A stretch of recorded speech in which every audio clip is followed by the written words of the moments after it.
Dito kami, Zambales! Tol! Tol, oh. Ano masasabi mo? May meron pa, na Dre!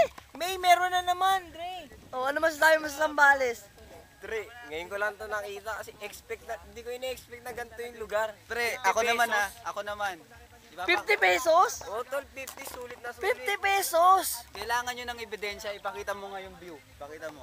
Wow! Wow! Yan ang 50 pesos, Dre. Grabe, oh. Sulit Oh, tol. Bunga nga hindi. Oh, tol.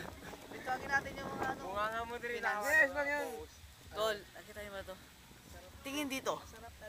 Wow! Bundok pa lang. Tol, nakikita niyo ba yung ano Dre, ng bundok curves? Dre. Diba? Hindi talaga hindi maganda talaga kung kuha lang. Oo. Maganda Iba pa talaga talaga actual. pag yung mata talaga yung nakakita. Tsaka iba yung feelings, Dre. Iba. Diba? Iba dito sa Zambales. Maramdaman mo yung Naamoy mo presensya. hangin eh. Presensya ng Parang simoy iniwan ng mo lahat ng hangin. problema mo doon sa syudad. Oo nga eh. Tapos pagbalik mo, nandun siya ulit nag-aabang. balik-balik din.